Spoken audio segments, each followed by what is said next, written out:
Hello and welcome, সবাইকে welcome জানাচ্ছি আমাদের আজকের ক্লাসে। আশা করি সবাই ভালো আছে, রাইট? তো সবাই যুক্ত হলে আমরা ক্লাসটা শুরু করে দিতে পারি। তো দৌড়াইতে দৌড়াতে আসলাম তোমাদের ক্লাস নেওয়ার জন্য, একটু বাইরে ছিলাম। ফাইন, ওকে। ওয়ালাইকুম আসসালাম, আমি ভালো আছি। কী অবস্থা নুসরাত? ওকে, মনি চলে আসছো। তো সবাই যুক্ত হলে আমরা আসলে ক্লাসটা শুরু করতে পারি। এইটা নিয়ে আমাদের হচ্ছে গিয়া 5 নাম্বার লেকচার। আমরা এর আগে একমাত্রিক গতি পড়ছি, আজকে আমরা দ্বিমাত্রিক গতির ক্লাস শুরু করতে যাচ্ছি। ঠিক আছে? তো আমরা দ্বিমাত্রিক গতি পড়বো। সো ওয়ালাইকুম আসসালাম পরশ। ফাইন, তো যারা সালাম দিছো ওয়ালাইকুম আসসালাম। আশা করি সবাই ভালো আছে, রাইট? তো আমি 1-2 মিনিট ওয়েট করছি, তোমরা যুক্ত হওয়া মাত্রই আমরা হচ্ছে ক্লাসটা শুরু করে ফেলবো। ঠিক আছে? তো আমরা এর আগে একমাত্রিক গতি পড়ছি।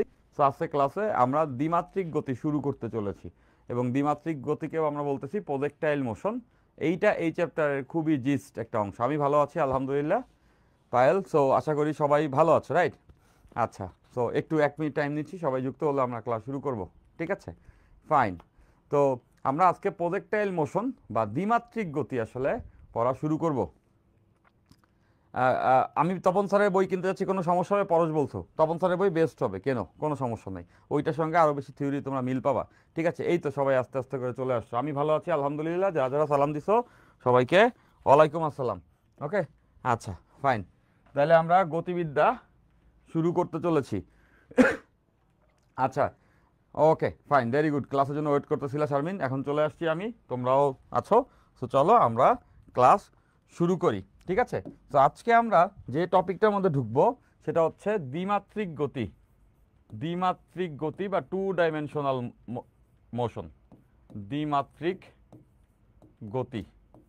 সো দ্বিমাত্রিক গতির সঙ্গে আমরা প্রথম ক্লাসে জানছিলাম, এবং তোমরা বুঝতেও পারতেছো এইখানে দুইটা অক্ষে গতি থাকবে, এক্স অক্ষে এবং ওয়াই অক্ষে, দুই অক্ষেই গতি থাকবে। ঠিক আছে? ফাইন। তো আমরা দ্বিমাত্রিক গতির একটা আদর্শ এক্সাম্পল হচ্ছে গিয়া প্রাসের গতি। দ্বিমাত্রিক গতির একটা আদর্শ এক্সাম্পল হচ্ছে গিয়া প্রাসের গতি। ওকে, প্রাসের গতিকে আমরা বলতে পারি দ্বিমাত্রিক গতি। এখন প্রাস কি এটা প্রথমে আমাদের জানতে হবে। প্রাস হচ্ছে আনুভূমিকের সঙ্গে আল্লাহ আনুভূমিকের সঙ্গে তির্যকভাবে নিক্ষিপ্ত বস্তুকে আমরা প্রাস বলি। এটা সংজ্ঞাটা আমি একটু লিখে দিচ্ছি। আনুভূমিকের সঙ্গে আনুভূমিকের সঙ্গে আনুভূমিকের সাথে আনুভূমিকের সাথে তির্যকভাবে তির্যকভাবে নিক্ষিপ্ত বস্তুকে প্রাস বলে। নিক্ষিপ্ত বস্তুকে প্রাস বলে। যে কোনো বস্তুকে যদি আমরা আনুভূমিকের সঙ্গে তির্যকভাবে নিক্ষেপ করি, তখন সেই বস্তুকে আমরা হচ্ছে গিয়া প্রাস বলি। সবাই ক্লাসে থাকবা, রেগুলার সবাই ক্লাসে থাকবা, ক্লাসে থাকা ইম্পর্টেন্ট। অনেকটা ব্যাপারটা এরকম, আমরা যখন নামাজ পড়ি, নামাজ চাইলে আমরা একলা একলা পড়তে পারি, তাই না? বাট নামাজ কেমনে পড়তে হয়? জামাতে, তাই না? ওয়াক্ত হলে মসজিদে গিয়ে জামাতে। তো এরকমই সেটা একটা তাৎপর্য আছে। সবাই মিলে যখন আমরা পড়ি, ওখানে একটা এনার্জি বিল্ড আপ হয়। ওকে, তো একটা সিরিয়াসনেস তৈরি হয়। প্রত্যেক দিন পড়তে কি ভাল লাগে? ভাল লাগে না, আমি জানি। পড়তে আসলে কারো তেমন খুব একটা ভাল লাগে না, কিন্তু সেই পড়াটাই মজার হয় যখন আমরা সবাই মিলে টিম ওয়ার্ক করে আসলে পড়াটা পড়বো। সো রেগুলার কেন পড়তে বসবো এরকম মোটিভেশন আসলে আমাদের কাজ করে না। আজকে সবার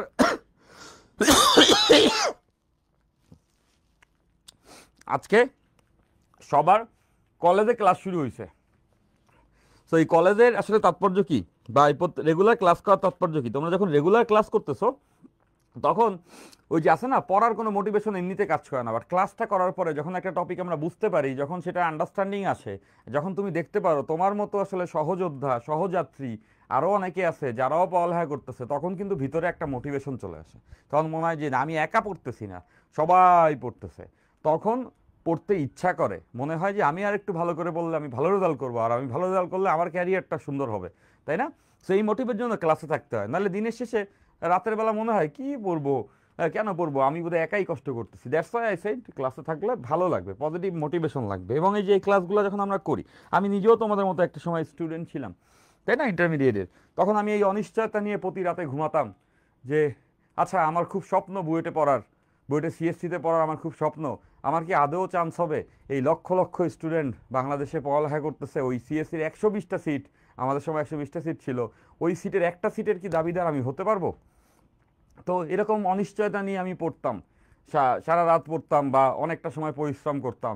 তখন যখন ক্লাসে যাইতাম, ক্লাসের বন্ধুদের সঙ্গে যখন কথা হইতো, তখন দেখতাম আমার মতোই স্বপ্ন নিয়ে আরও 10 জন স্টুডেন্ট, আরও 100 জন স্টুডেন্ট পড়তেছে, তাদেরও অনিশ্চয়তা আছে, আমারও অনিশ্চয়তা আছে। সেই অনিশ্চয়তা নিয়েই তো আমরা আসলে পড়ালেখা করছি।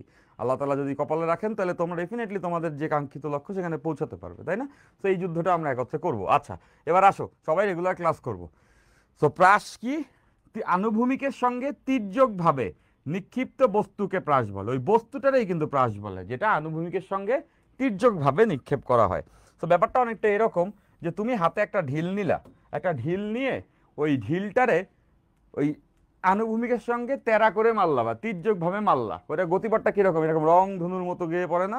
এই গতিটাকেই আমরা বলতে পারবো প্রজেক্টাইল মোশন বা প্রাসের গতি। তো দেখো এইটা, এইটা মনে করো আনুভূমিক রেখা, হ্যাঁ, এইটা আনুভূমিক রেখা। সো এটার সঙ্গে তির্যকভাবে আমরা ছুড়ে দিব। লেটসে দেখো এটার সঙ্গে এই যে একটা কোণ করে আমরা ছুড়লাম, একটা কোণ করে ছুড়লাম, দেখতেছো এখানে আমরা তির্যকভাবে ছুটছি। তাহলে ডেফিনেটলি এখানে আমরা একটা কোণ করছি, একটা কোণে ছুটছি, সেই কোণটাই হচ্ছে গিয়ে নিক্ষেপণ কোণ বা থিটা। সেই কোণটাকে আমরা বলতে পারবো নিক্ষেপণ কোণ বা থিটা। এখন তোমাদের কমন সেন্স কি বলে এটা গতিপথ কেমন হবে? কোয়াইট কমন সেন্স, সবাই বুঝতে পারো যে এইটা যখন এইভাবে করে আমরা ছুটবো, নির্দিষ্ট বেগে ছুটছি, থিটা কোণে ছুটছি। এই ভিটা হচ্ছে নিক্ষেপণ কোণ আর এই থিটাটা হচ্ছে নিক্ষেপণ বেগ।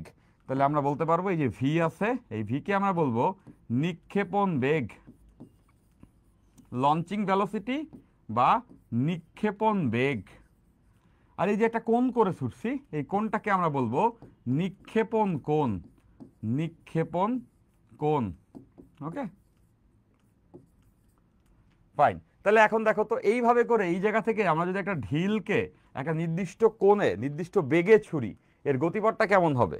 সবাই জানি আমরা এটা গতিপথটা হবে এই রকম, এরকম গিয়ে ঢিলটা ওখান থেকে এখানে গিয়ে পড়বে, তাই না?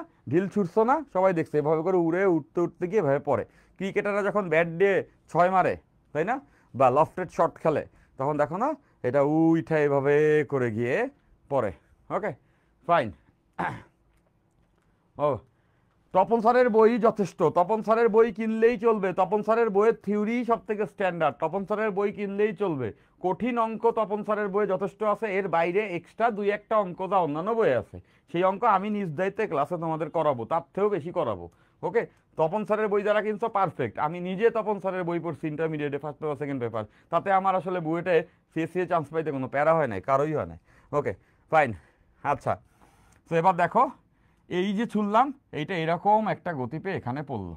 এই যে বস্তুটা যেটা উড়ে গিয়ে পড়ছে, এই বস্তুটাই তো এই পথ বরাবর উঠছে। সো এই যে বস্তুটা যে উঠছে, এই বস্তুটাকেই কিন্তু আমরা বলবো প্রাস। হ্যাঁ, এই যে বস্তুটা, এই বস্তুটাকেই আমরা বলবো হচ্ছে গিয়া প্রাস বা প্রজেক্টাইল, ইংলিশে বলা হয় প্রজেক্টাইল। ওকে, ফাইন। তাহলে এটা হচ্ছে প্রজেক্টাইল মোশন, এটা হচ্ছে প্রাসের গতি। আর এই যে যে পথটা বরাবর এটা চললো, এটা হচ্ছে প্রাসের গতিপথ, এটা হচ্ছে প্রাসের গতিপথ। এই পথটা জিওমেট্রিক্যালি প্যারাবোলিক, পরাবৃত্ত বলে একটা জিওমেট্রিক্যাল ইকুয়েশন আছে, যেটা তোমরা জ্যামিতিতে পড়বা। তারপরেও পরাবৃত্তের ইকুয়েশন কেমন হয় এবং এটা কিভাবে পরাবৃত্তের ইকুয়েশন, সেটা আমি তোমাদের দেখাবো, ঠিক আছে? তো আমরা জানবো প্রাসের গতিপথ, প্রাসের গতিপথ প্যারাবোলিক, ইংলিশে বলে প্যারাবোলিক বা পরাবৃত্তের মতো, পরাবৃত্তের মতো, পরাবৃত্তের মতো। ওকে, এটা হচ্ছে পরাবৃত্ত। ওকে, ফাইন। এবং এই গতিটা কি ধরনের গতি? এই গতিটা দ্বিমাত্রিক গতি। দেখো এটা কেন দ্বিমাত্রিক গতি, এটাও খুব সহজে আমরা বুঝে যাব। দেখো এইটা হচ্ছে গিয়া এক্স অক্ষ আর এটা হচ্ছে গিয়া ওয়াই অক্ষ, এইটা এক্স অক্ষ আর এটা ওয়াই অক্ষ। তাহলে তোমরা বুঝতেছো যে বস্তুটা শুধুমাত্র এক্স অক্ষ বরাবর চলছে এমন না, বস্তুটা শুধুমাত্র ওয়াই অক্ষ বরাবর চলছে এমনও না। খেয়াল করে দেখো বস্তুটা উঠতে উঠতে আস্তে আস্তে নামছে। ওকে, ফাইন। তাহলে এখান থেকে বুঝতেছো এটা এক্স অক্ষ বরাবরও আগাইছে, ওয়াই অক্ষ বরাবরও আগাইছে। দেখো এটা যখন উঠছে তখন এক্সেও উঠছে, ওয়াইতেও উঠছে। তার মানে আমরা বুঝতেছি এটা দুইটা অক্ষেই এর একটা মোশন আছে, দ্যাটস ওয়াই এটাকে আমরা বলতেছি হচ্ছে গিয়া দ্বিমাত্রিক গতি। Okay fine. এখন কতগুলো টার্ম আমরা জানবো। দেখো এই বস্তুটা যতটুকু দূরত্ব গেছে, খেয়াল করে দেখো এই বস্তুটা আনুভূমিক বরাবর যে দূরত্ব গেছে, আনুভূমিক বরাবর কি এতটুকু দূরে গিয়ে পড়ছে না? আনুভূমিক বরাবর বস্তুটা এতটুকু দূরে গিয়ে পড়ছে, এইখান থেকে ছুটছি এখানে গিয়ে পড়ছে। যতটুকু দূরত্ব সে আনুভূমিক বরাবর গেছে সেটাকে বলা হয় আনুভূমিক পাল্লা বা হরিজেন্টাল রেঞ্জ, আর দ্বারা প্রকাশ করা হয়। এই দূরত্বকে আমরা বলি আনুভূমিক পাল্লা বা হরিজেন্টাল রেঞ্জ। এটাকে আমরা নাম দেই আনুভূমিক পাল্লা, আনুভূমিক পাল্লা। এটা বের করা যায়, আমরা বের করব আনুভূমিক পাল্লা। তাহলে সবাই বুঝে গেছো যে এক্স অক্ষ বরাবর যত দূরত্বে গিয়ে পড়ে সেই দূরত্বটাকে আমরা বলতে পারবো আনুভূমিক পাল্লা। আরো খেয়াল করে দেখো যে এই যে প্রজেক্টাইলটা, এই প্রজেক্টাইলটা যখন উঠছে তার মধ্যে একবার সে সর্বোচ্চ উচ্চতায় আসছে না? যেমন এই উচ্চতায় যখন সে আসছে তখন আমরা দেখেই বুঝতেছি এইটা সব থেকে বেশি উচ্চতায় আছে। দেখো এটা তখন সব থেকে বেশি উচ্চতায় আছে, ইজন্ট ইট? সবাই নিশ্চয়ই দেখেই বুঝতে পারতেছো এইটাই হচ্ছে সর্বোচ্চ উচ্চতা। এটা উইঠা এক সময় নামছে, বাট সবথেকে বেশি এতটুকু উচ্চতায় উঠছে, একদম পিক, চূড়া। তাহলে এই যে উচ্চতা এটাকে আমরা বলবো সর্বোচ্চ উচ্চতা, এইচ। এটা হচ্ছে সর্বোচ্চ উচ্চতা,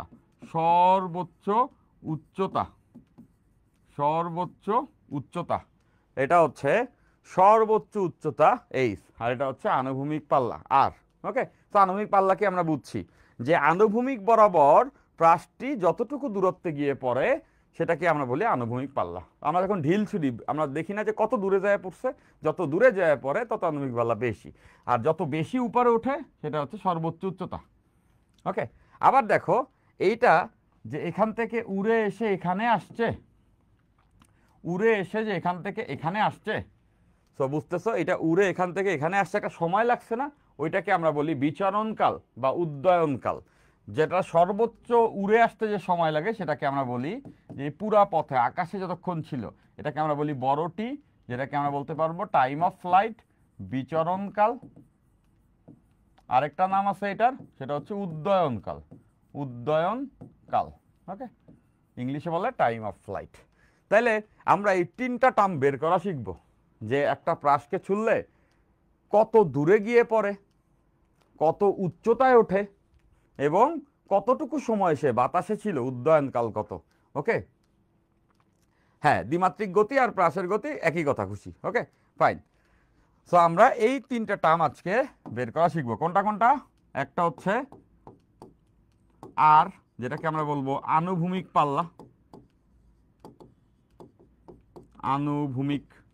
পাল্লা, হরিজেন্টাল রেঞ্জ বা আনুভূমিক পাল্লা। দেন 2 নাম্বার হচ্ছে গিয়া সর্বোচ্চ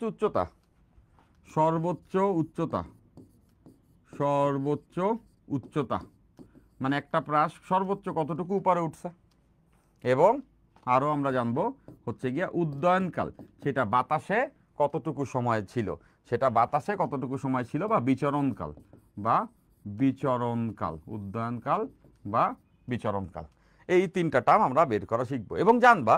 এই তিনটা টার্ম বের করার জন্য সিম্পলি এই দুইটা ইনফরমেশন থাকলেই হবে। কোনটা কোনটা?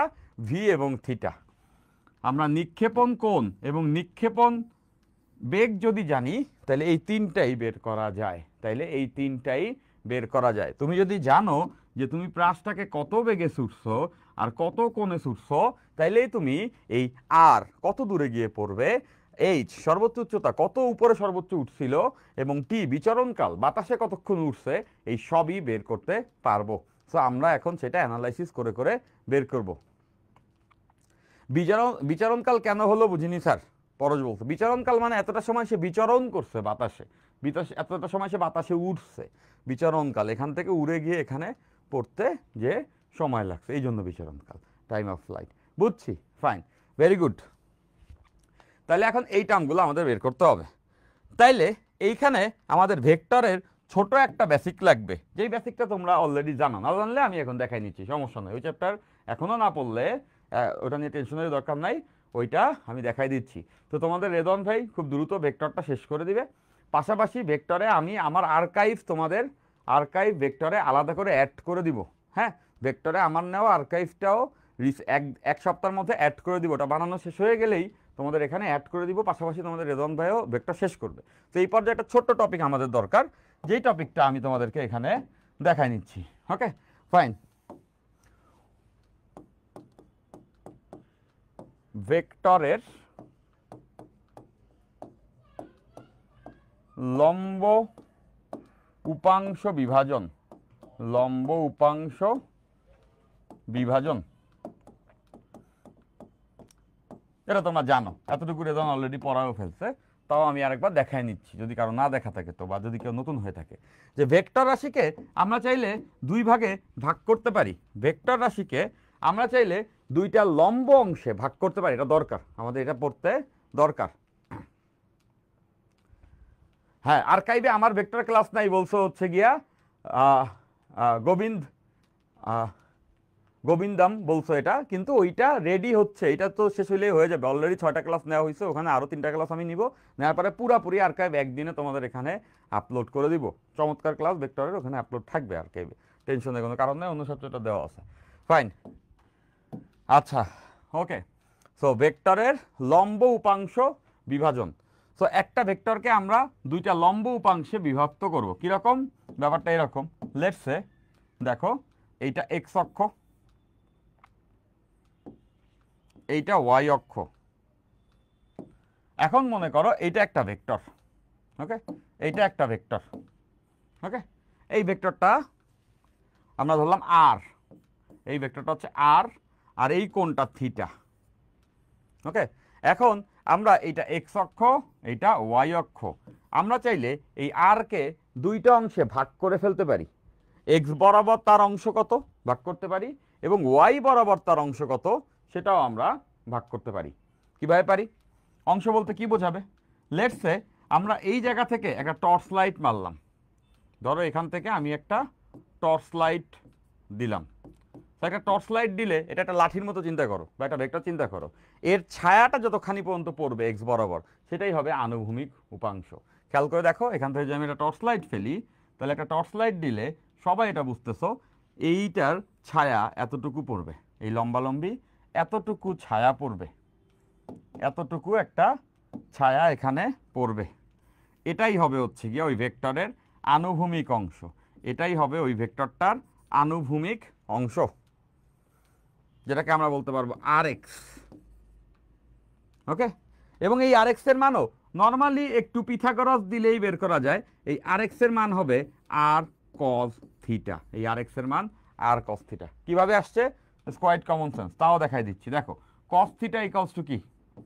ভূমি বাই অতিভুজ। তাহলে এই কোণ যদি থিটা হয়, তাহলে এই ত্রিভুজে, মনোযোগ দিয়ে খেয়াল করো, এই ত্রিভুজে,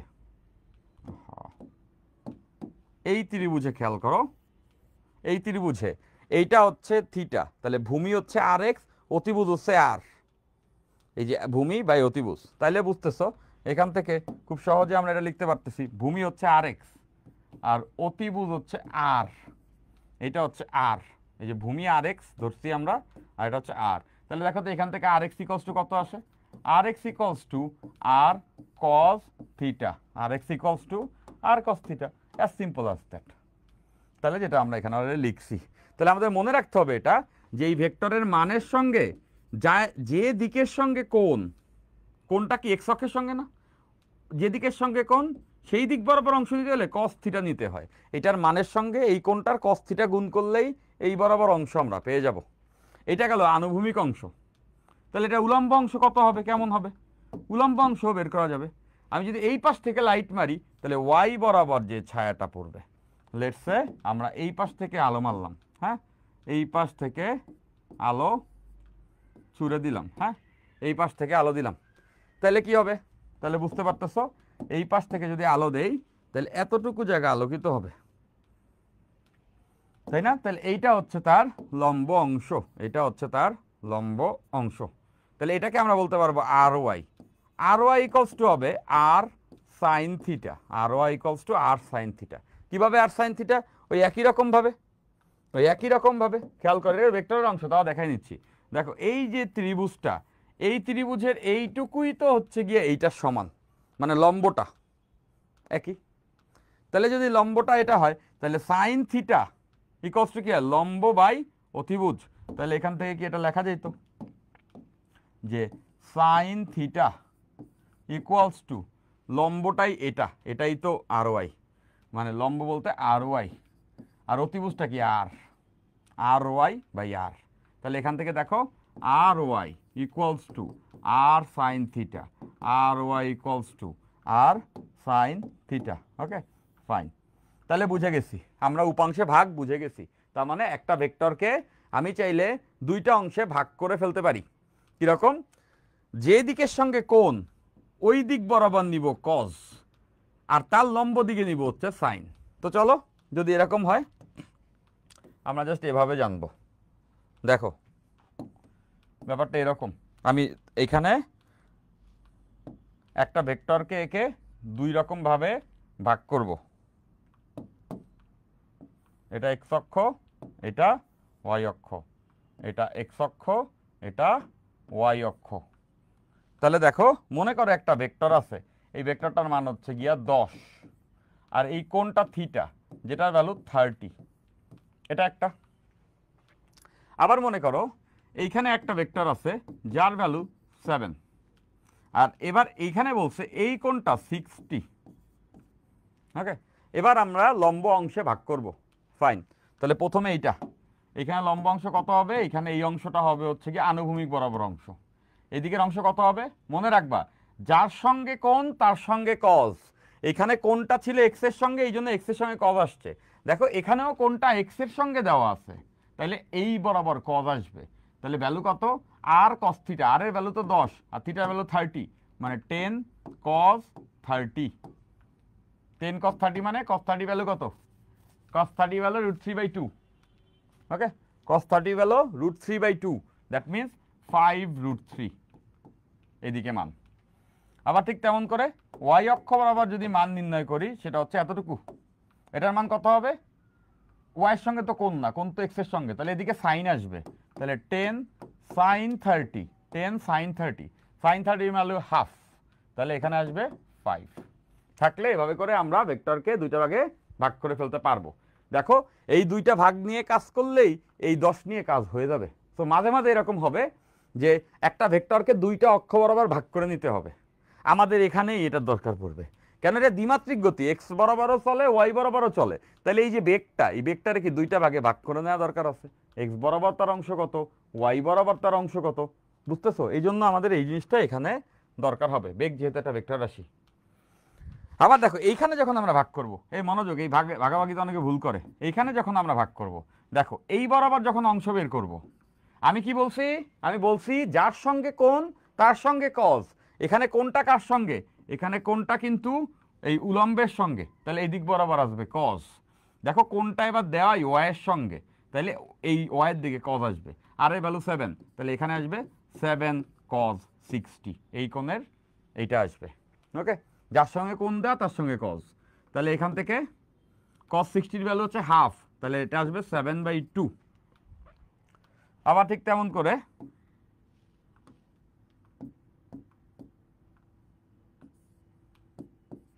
এই দিক বরাবর দেখতেছো, এই দিক বরাবর আসবে তাহলে সাইন, তাহলে 7 sin 60, এই কোণেরই সাইন। তো 7 sin 60, sin 60 ভ্যালু হচ্ছে √3/2, দ্যাট মিনস 7 √3/2। তাহলে এবার ভাগাভাগি করতে কারো কোনো সমস্যা হবে, কোনো সমস্যা হবে না। মনে রাখবা যার সঙ্গে কোণ তার সঙ্গে নিব কজ, তার লম্ব দিকের সঙ্গে নিব সাইন। যদি কোণটা থাকে লম্বের সঙ্গে তাহলে এদিক বরাবর কজ, এটা লম্ব দিকে, এটা এদিক বরাবর সাইন। ভেরি গুড, এই সবাই বুঝে ফেলছি, সবাই আমরা ভেক্টর বিভাজন বুঝে গেছি। এটা ভেক্টর একটা কনসেপ্ট এখানে লাগবে, তাও আমি কিন্তু ডিপেন্ড করি নাই যে ওইটার জন্য এটা পারবো না, আমি কিন্তু সব কিছু ভেঙে তোমাদের বোঝাচ্ছি। তোমরা অ্যাপ্রেন্টিস স্টুডেন্ট শুরুর দিকে আসছো, তো আমি এটা বুঝি, I feel for you guys. Okay fine, তো সেটা বুঝেই আমি তোমাদেরকে পড়াবো। আচ্ছা ওকে ভেরি গুড, তো এবার আসো এরপর তাহলে এটা আমরা এখানে কেন শিখলাম, কারণ হচ্ছে গিয়ে আমাদের এইখানে এই গতিকে, প্রাসের গতিকে অ্যানালাইসিস করতে ভেক্টর ভাগ করা লাগবে। তাহলে চলো এই পর্যায়ে আমরা এই প্রাসের গতিকে অ্যানালাইসিস করি। দেখো মনোযোগ দিয়ে দেখবা, একবারেই সবাই ক্লিয়ার হয়ে যাবা দেখবা।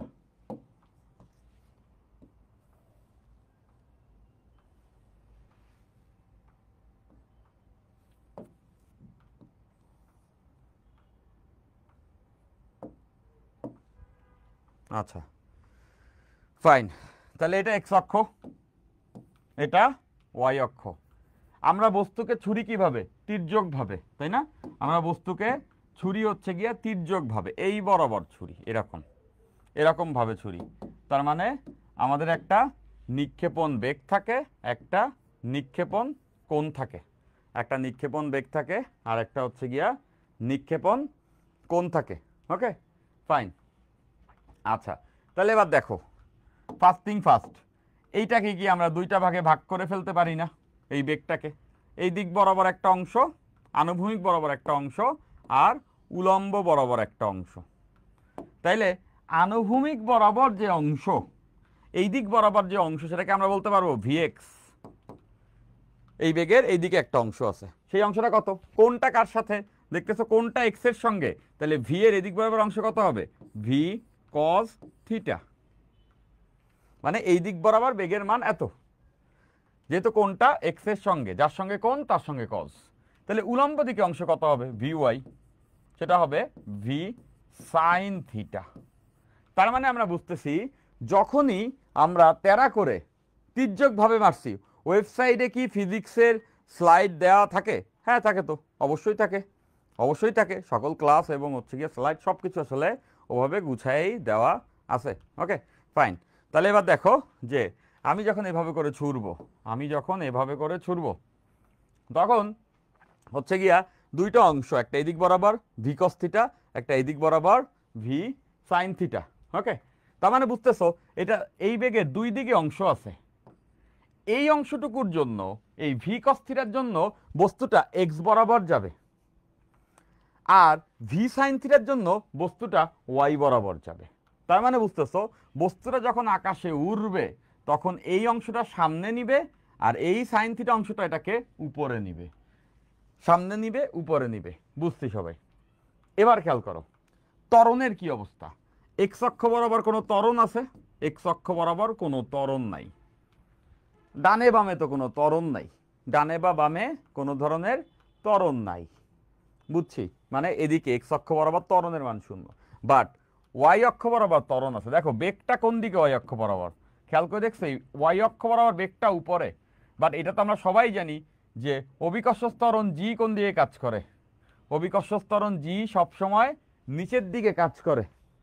তার মানে বুঝতেছো বস্তুটাকে নিচের দিকে টানতেছে কেউ একজন, কেউ একজন বস্তুটাকে নিচের দিকে টানতেছে। তার মানে বুঝতেছো এখানে ওয়াই অক্ষ বরাবর ত্বরণ আছে এবং ত্বরণের মানটা কি? মাইনাস জি। কেন মাইনাস? কারণ দেখো বেগ উপরে, ত্বরণ নিচে, তো বেগের উল্টা দিকে, দ্যাটস ওয়াই এখানে একটা ত্বরণ আছে মাইনাস জি। তাইলে আমরা বেগ এবং ত্বরণের ইনিশিয়াল অবস্থায় সবকিছু জেনে ফেলছি। কি কি জানছি? মনোযোগ, হ্যাঁ একদম মনোযোগ, একদম মনোযোগ। সারাদিন আমি বাইরে ছিলাম, আজকে সারাদিন বাইরে অনেক দৌড়াদৌড়ি করছি। তোমাদের রেদন ভাইয়ের সাথেই ছিলাম, রেদন একটু আগে গেল আর কি, তো একসঙ্গে ছিলাম। আমি জাস্ট দৌড়ে এসে ক্লাসটা ধরছি আর কি। হ্যাঁ আচ্ছা, দৌড়ে এসে ক্লাসটা ধরলাম। ওকে আচ্ছা ফাইন। তো তোমাদের রেদন ভাই, রেদনকে তো তোমরা সবাই চিনো তাই না? তোমাদের রেদন ভাই হচ্ছে আজকে একটা গাড়ি কিনছে। ওকে, জোস একটা গাড়ি কিনছে, তো ওর সঙ্গে আমি ছিলাম। তো ওইটা কিনে তারপর ডিরেক্টলি আসলাম আর কি। ওকে, দৌড়াইতে তো দৌড়াইছে, যখন আসছি তখন মনে হচ্ছে আজকে কি ক্লাস মিস হয়ে যাবে, 2 মিনিট কি লেট হয়ে যাব, পুরো রাস্তা জ্যাম ছিল। সো জোরে জোরে চালায় আসা হয়েছে। যাক আমি ক্লাসটা ধরতে পারছি, এখন তোমার ক্লাসটা করতেছো, ক্লাসে মাঝামাঝি আছে, এখন ভালো লাগছে। ফাইন ওকে আচ্ছা। তো এবার দেখো এই যে বস্তুটাকে আমরা ছুটছি, এই যে বস্তুটাকে আমরা ছুটছি, ওকে তো দেখো এই যে বস্তুটাকে আমরা ছুটছি, তাহলে এবার দেখো যে এই বস্তুটার এক্স অক্ষ বরাবর বেগের ডিটেলস আমরা পাইছি। দেখো এক্স অক্ষ বরাবর তার বেগ হচ্ছে ভি কস থিটা, এক্স অক্ষ বরাবর তার কোনো ত্বরণ নাই। আচ্ছা যদি ত্বরণ না থাকে তাহলে কি এই কথাটা বলা যায় না? এক্স অক্ষ বরাবর, এক্স অক্ষে, এক্স অ্যাক্সিসে বস্তু সমবেগে চলে, বস্তু সমবেগে চলে, সমবেগে চলে। নিশ্চয়ই বুঝতে পারতেছো এক্স অ্যাক্সিসে বস্তু সমবেগে চলে, এক্স অ্যাক্সিসে বস্তুটা সমবেগে চলে। ত্বরণ না থাকলে বস্তু কেমনে চলে? সমবেগে, মানে এক্স অ্যাক্সিসে বস্তু সমান সময়ে সমান দূরত্ব অতিক্রম করবে, একই হারে আগাবে। ওয়াই অক্ষের ক্ষেত্রে খেয়াল করে দেখো, ওয়াই অক্ষের ক্ষেত্রে তো এখানে একটা মন্দন আছে, তার মানে এই বেগটা আস্তে আস্তে করে কমবে। নিশ্চয়ই বুঝতেছো, বেগ উপরে ত্বরণ নিচে মাইনাস জি, তার মানে এই বেগটা আস্তে আস্তে করে কমবে। কমতে কমতে একটা সময় জিরো হয়ে যাবে, জিরো হওয়ার পরে বস্তুটা একটা সময় আবার নিচের দিকে পড়বে। ব্যাপারটা এমনে চিন্তা করো, দেখো ব্যাপারটা এমনে চিন্তা করো, একটা বস্তুকে যখন আমরা উপরের দিকে ছুরি আর নিচে এসে পড়ে, উপরের দিকে ছুরি নিচে এসে পড়ে, উপরের দিকে ছুরি নিচে এসে পড়ে, এই কেসটা সবাই দেখছো না, যে প্রথমে উপরে ছুরি, বেগ উপরে ত্বরণ নিচে, এই জন্য কি হয়, বেগটা কমতে কমতে কমতে কমতে কমতে কমতে একটা সময় যায় জিরো হয়ে যায়। জিরো হবার পরে আবার বেগটা বাড়তে বাড়তে বাড়তে বাড়তে এখানে চলে আসে, তাই না? ব্যাপারটা এরকম হয়, ব্যাপারটা এরকম হয়, তাই না? বাড়তে বাড়তে কমতে কমতে জিরো হওয়ার পরে আবার নিচে পড়ে, কমতে কমতে কমতে জিরো, তারপরে নিচে পড়ে। এখন এই ঘটনাটাকে এভাবে চিন্তা করো তো, এই বস্তুটা উঠতে উঠতে উঠতে উঠতে জিরো, তারপরে নেমে এসে আবার মাটিতে পড়ে। এই ঘটনাটা যদি এমন হয়, একটা নির্দিষ্ট সমবেগে পাশেও সরতেছে একই সঙ্গে, তাহলে ব্যাপারটা কি হবে দেখো, এই যে উঠতে উঠতে নিচে পড়ছে এই ঘটনাটাই দেখো, উইঠা নিচে পড়ছে এই ঘটনা এরকম হবে না? ছুড়লাম, উঠতে উঠতে নিচে পড়ার পাশাপাশি সেটা আবার পাশেও যাইতেছে। দেখো এইখানে ঘটনা তাই, একটা বেগে ছুটছে, নিচে জি আছে, উইঠা নিচে পড়ার কথা, বাট ডান দিকে আবার একটা বেগ আছে ভি কস থিটা, এটা আবার তারা কি ডানে নিয়ে যাবে একই সময়, তাহলে ব্যাপারটা এরকম হবে না? উঠতে উঠতে নিচে পড়তেছে, এটা এরকম হবে, দেখো ওঠার সঙ্গে সঙ্গে পাশেও যাচ্ছে, এই যে উঠতে উঠতে উঠতে উঠতে উঠতে জিরো হয়েছে, এরপরে আস্তে আস্তে গিয়ে নিচে পড়ছে। দেখো সেই উঠে নামার ঘটনাটাই যদি পাশে সরতে সরতে হয়, তাহলে ব্যাপারটা এরকম হবে না? উঠতে উঠতে উঠতে উঠতে এই যে জিরো হয়েছে, এরপরে নেমে নেমে আবার নিচে পড়ছে। তার মানে বুঝতেছো, এক্সের ওই বেগটা তারে একই সঙ্গে বামেও সরাইতেছে, মানে বস্তুটা এভাবে করে গিয়ে পড়তেছে, যেটা প্রাসের মোশন। ক্লাসের নোটগুলো সবাই গ্রুপে, পাবলিক গ্রুপে, ফিজিক্স ম্যানিয়াক পাবলিক গ্রুপে অথবা রেদওয়ান ভাইয়ের পাবলিক গ্রুপে হচ্ছে আপলোড দিবা, আমাকে মেনশন দিবা, নিয়াজ মোর্শেদ ফয়সাল ভাই মেনশন দিবা, আমি কমেন্ট ব্যাক করি, আমি তোমাদের প্রত্যেকের হচ্ছে গিয়া নোটগুলা দেখি, তোমরা যে নোটগুলা করো ওটাই তো তোমাদেরকে আসলে হচ্ছে গিয়া গুছায়া রাখে, তাই না? ওইটাই তোমাদেরকে হচ্ছে গিয়া গুছায়া রাখে, ঠিক আছে? তাহলে এতটুকু সবার কাছে ক্লিয়ার, রাইট? এতটুকু সবার কাছে ক্লিয়ার, ওকে?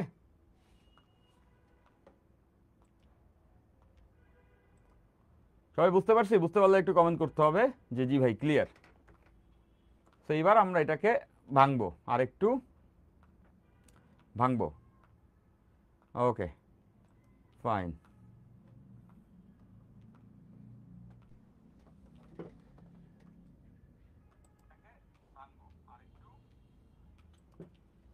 ওকে, ভেরি গুড, আশা করি সবাই আমরা এটা বুঝে ফেলছি, ঠিক আছে? ফাইন, তাহলে দেখো এই যে উঠতে উঠতে এক্স অ্যাক্সিসে ত্বরণ নাই কেন? কজ এক্স অ্যাক্সিসে তো মহাকর্ষ বল কাজ করে না ভাইয়া। এই ওয়াই অ্যাক্সিসে ত্বরণ কেন আছে? ওয়াই অ্যাক্সিসে ত্বরণ আছে কজ পৃথিবীর নিচের দিকে টানে, ওই টান বলের জন্য একটা ত্বরণ আছে, বাট এক্স অ্যাক্সিস বরাবর টানে, এই বস্তুরে উপরে ছুললে নিচের দিকে হচ্ছে গিয়ে জি টেনে নিয়ে আসে, বাট এক্স অক্ষ বরাবর তো কোনো ত্বরণ নাই। এমন কোনো সূত্র পড়ছিলাম নিউটনের যে পৃথিবী বস্তুকে আনুভূমিক বরাবর তল বরাবর টানে? না, নিশ্চয়ই বুঝছো, ক্লিয়ার, ভেরি গুড। আচ্ছা, তো এবার দেখো আমরা এটা একটু ইটারেট করবো এভাবে, দেখো আমি এটারে একটু ইটারেট করবো এইভাবে, এবার ঠান্ডা মতো ইটারেট করি। দেখো এই যে ভি কস থিটা সমবেগ, এক্স অ্যাক্সিসের সমবেগ, তো এই বস্তুটা যে ছুরি, এভাবে চিন্তা করো, এক্স অ্যাক্সিস বরাবর সে একটু দূরত্ব যাবে একটা নির্দিষ্ট সময়, ধরলাম 1 সেকেন্ডে, 1 সেকেন্ডে এক্স অ্যাক্সিসে এতটুকু গেল এই বেগের জন্য, ওয়াই অ্যাক্সিস বরাবর একটা দূরত্ব যাবে, এতটুকু গেল ওই 1 সেকেন্ডে। দেখো এক্সে আসলে এতটুকু, ওয়াই এ গেল এতটুকু, এরপরে এক্সে আবার আগের পরিমাণই যাবে 1 সেকেন্ডে, কজ এক্সে তো বেগ সমান, সমবেগ একই পরিমাণ যাবে 1 সেকেন্ডে। ওয়াই এ কিন্তু এবার একটু কম যাবে, ওয়াই এ এবার একটু কম যাবে, কজ 2 সেকেন্ড, বুঝতেছো, মাইনাস জি, ওই যে সূত্র মনে আছে না, V equals to U minus GT, তো ওয়াই বরাবর তো এই যে মাইনাস জিটির কারণে একটু বেগ কমে গেছে, এই জন্য একটু কম গেছে, দেখো প্রথমে বেশি গেছে পরে একটু কম গেছে। এক্স অ্যাক্সিস বরাবর আবারও একই পরিমাণ যাবে, কজ এক্সে তো করণ নাই, সমবেগ। ওয়াই অ্যাক্সিসে এবার আরেকটু কম যাবে, ওয়াই অ্যাক্সিসে এবার আরেকটু কম যাবে, আরও একটু কম যাবে। খেয়াল করে দেখো ওয়াই অ্যাক্সিসে আমরা কম নিচ্ছি, ওয়াই অ্যাক্সিসে এবার আরেকটু কম গেছে। Okay fine.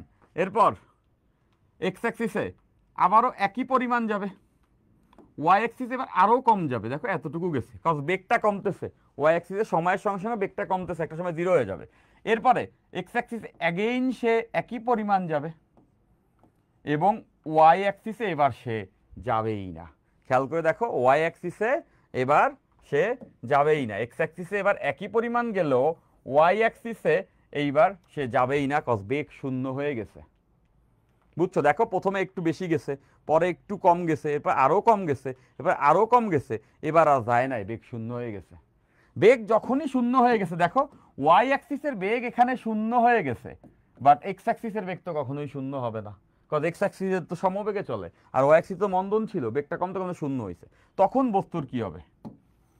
তখন বস্তু দেখো বেগ শূন্য, বাট এক্স অ্যাক্সিসে তো তার বেগ আছে, তাহলে দেখো এক্স অ্যাক্সিসে সে আবারও একই পরিমাণ যাবে, একই পরিমাণ যায়। এবার নিচের দিকে জি এর কারণে কি বেগটা বাড়বে, এখানে বেগ শূন্য, এই জন্য আর যাই নাই, বাট এবার নিচের দিকে আবার বেগ আসবে, ওই যে আছে না, যাওয়ার পরে একটা সময় সর্বোচ্চতা বেগ শূন্য হয়, এরপরে আবার জি এর কারণে বেগটা বাড়তে থাকে নিচের দিকে। তো এবার নিচের দিকে একটু বেগ পাইছে, দেখো এই যে একটু এখানে আসছে। এক্স অ্যাক্সিসে অ্যাগেইন সে এক্স অ্যাক্সিসে অ্যাগেইন সে একই পরিমাণ যাবে, ওয়াই অ্যাক্সিসে বেগটা আরেকটু বাড়ছে, এবার দেখো একটু বেশি গেছে। তারপরে এক্স অ্যাক্সিসে অ্যাগেইন সে সমপরিমাণ গেছে, ওয়াই অ্যাক্সিসে বেগটা আরেকটু বাড়ছে, এই জন্য সে এবার আরেকটু বেশি পড়ছে। তারপরে খেয়াল করে দেখো এক্স অ্যাক্সিসে অ্যাগেইন সে একই পরিমাণ গেছে, যাওয়ার পরে ওয়াই অ্যাক্সিসে এবার বেগটা আরও বাড়ছে এবং দেখো সে এখানে আসছে। এরপরে বস্তুটা এভাবে করে গ্রাউন্ডে চলে আসছে, এভাবে করে বস্তুটা গ্রাউন্ডে চলে আসছে। সবাই নিশ্চয়ই বুঝছে, এভাবে করে বস্তুটা একটা সময় মাটিতে চলে আসছে। সবাই নিশ্চয়ই এটা বুঝতে পারছো। তাইলে দেখো তো এই বস্তুটার গতিপথগুলো কীরকম। এই জায়গাগুলোতে এমন তো না সে এখানে আসার পর এখানে আসছে, একই সঙ্গে দুইটা ঘটনা ঘটছে, মানে এই সব জায়গাগুলোতে প্রাসটা অবস্থান করছে, এই কর্নারগুলোতে প্রাসটা অবস্থান করছে, এই কর্নারগুলোতে প্রাসটা অবস্থান করছে। Okay fine. এবং ফাইনালি এখানে এসে পড়তে পড়তেও তো সে এক্স অ্যাক্সিস বরাবর এতটুকু আসছে, তাই না? পড়তে পড়তে এখানে এক্স অ্যাক্সিস বরাবর এতটুকু আসছে। তার মানে বুঝতেছো যে এই বিন্দুগুলাকে জুড়ে দিলে কন্টিনিউয়াসলি, এই একদম ভেঙে ভেঙে বুঝাচ্ছে অ্যানালাইসিস কইরা, এরপরে যদি না বুঝো পিরাও ধইরা দেখো এই বিন্দুগুলা হয়ে এই বিন্দুগুলা হয়ে এই বিন্দুগুলা হয়ে প্রাসটা চলছে, এই বিন্দুগুলা হয়ে প্রাসটা চলছে, এবং এই পথটাই হচ্ছে গিয়া প্যারাবোলিক পথ। সবাই নিশ্চয়ই বুঝছে, একদম ভেঙে ভেঙে ভিতরে ঘটনা কি ঘটছে সেটা ভেঙে ভেঙে আমি কিন্তু তোমাদেরকে এটা বুঝাইছি। Concept clear? ফেরদৌস বলছো ভেরি গুড, ফারিদা ফেরদৌস বলছো একদম ক্লিয়ার হয়ে যাওয়াতে, একদম ভেঙে টু দ্য পয়েন্টে কি ঘটনা ঘটে সেটা আমি বুঝাইছি। ক্লাস কখন শুরু হয়ে গেছে তোফায়েল বলছে, মারবো তোফায়েল মারবো। আমরা জানি শনি সোম বুধ, শনি সোম বুধ 10টায় ক্লাস, শনি সোম বুধ 10টায় ক্লাস, শনি সোম বুধ 10টায় ক্লাস। ওকে, শনি সোম বুধ 10টায় ক্লাস। ফাইন। তাহলে এবার দেখো যে আমরা প্রাসের গতিপথটা পেয়ে গেছি, এরকম কেন হয়। ওকে, তাহলে আমরা এটা বুঝছি বস্তুটা এক্স অক্ষ বরাবর আগানোর জন্য সম্পূর্ণরূপে দায়ী বেগ হচ্ছে গিয়া এক্স অক্ষের বেগ, এবং এই বরাবর সে সমবেগে আগাইছে। ওয়াই অক্ষ বরাবর ওঠা নামার ক্ষেত্রে সম্পূর্ণ দায়ী হচ্ছে গিয়া ওয়াই অক্ষের বেগ, এবং ওয়াই অক্ষে একটা মন্দনও থাকে। এবং খেয়াল করো তো ওয়াই অক্ষে যখন বেগ শূন্য হয় তখন কি সে সর্বোচ্চ উচ্চতায় অবস্থান করে না? এই জায়গাটাই কি সর্বোচ্চ উচ্চতা? এই জায়গাটাতে উচ্চতাটা সর্বোচ্চ উচ্চতা। তার মানে আমরা বুঝতেছি ওয়াই অক্ষে বেগ যখন শূন্য হয়, ওয়াই অক্ষে বেগ শূন্য, বাট এক্স অক্ষে তো বেগ কখনোই শূন্য হয় না, এক্স অক্ষে সবসময় সমবেগে থাকে। তার মানে ওয়াই অক্ষে যখন বস্তু অবস্থান করে তখন তার বেগ শূন্য, যখন ওয়াই অক্ষে বেগ শূন্য হয় তখন সে সর্বোচ্চ উচ্চতায় থাকে, তখন সে সর্বোচ্চ উচ্চতায় থাকে, তখন সে সর্বোচ্চ উচ্চতায় থাকে। এবার আসো আমরা প্রথমে সর্বোচ্চ উচ্চতা বের করি। আসো প্রথমে কি করব, সর্বোচ্চ উচ্চতা বের করব।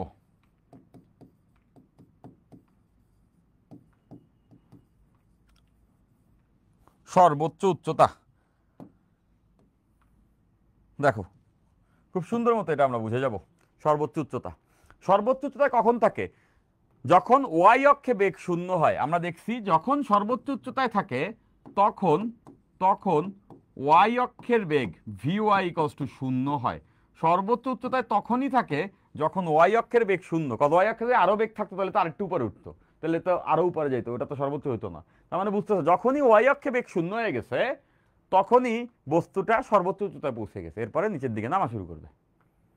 তাহলে এবার দেখো এই সূত্র আমরা সবাই জানি, ডেফিনেটলি জানি, খুব ছোটবেলা আমরা শিখছি V equals to U minus GT. কেন মাইনাস? কারণ হচ্ছে গিয়া আমরা দেখো আদি বেগ উপরে ছিল আর জি হচ্ছে নিচে ওয়াই অক্ষের ক্ষেত্রে। সোজা কথা এইটা না লিখে আমরা এটা লিখি, হ্যাঁ এটা লিখি, এটা তোমরা আবার ভালো বুঝবা, ইউ প্লাস এটি।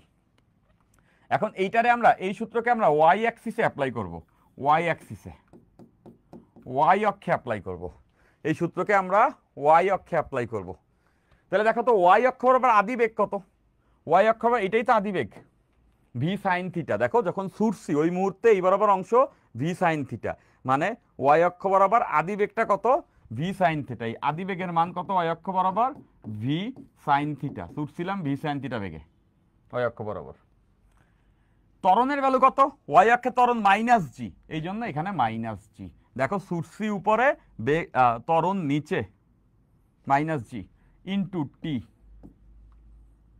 না এই সূত্র দিব না, এই সূত্র দিলে পেঁচাবে। এর থেকে আরেকটা সোজা সূত্র দিব, কোনটা? এটা দিলে একবারে বেরোবে, সেটা হচ্ছে এইটা, V square equals to U square plus twice S. এই সূত্র আমরা জানি, এটা দিলে তাড়াতাড়ি হবে। ওকে, সেটা এক্স অ্যাক্সিসে অ্যাপ্লাই করব। তাহলে দেখো ওয়াই অক্ষে আদিবেগ কত আমরা জানি? V sine theta. এখানে হচ্ছে ভি সাইন থিটা, এটা আদিবেগ, এটার স্কোয়ার। দেখো এই এর ভ্যালু কত? এর ভ্যালু মাইনাস জি, ছুটছি উপরে জি নিচে, তাহলে মাইনাস জি হলে সামনেই মাইনাস চলে আসছে, টু জি। এস কত? ওয়াই অক্ষে সরণ কত? আমি যদি ওয়াই অক্ষে শেষ বেগ শূন্য ধরি, মানে ওয়াই অক্ষে যখন বেগটাই ভি সাইন থিটা বেগটা যখন শূন্য হবে তখনই তো তার সরণটা হয়ে যাবে ওয়াই অক্ষ বরাবর উচ্চতার সমান, সর্বোচ্চ উচ্চতার সমান। দ্যাট মিনস সেটা হবে এইচ। নিশ্চয়ই বুঝতেছো, ওয়াই অক্ষ বরাবর যখন ছুড়ে দিছি, সবাই বলবা বুঝছি, ওকে, ওয়াই অক্ষ বরাবর যখন ছুড়ে দিছি, ছুড়ে দেওয়ার বেগ ছিল ভি সাইন থিটা। তাহলে বুঝতেছো যে ওই ভি সাইন থিটা আস্তে আস্তে করে কমতেছে জি এর কারণে।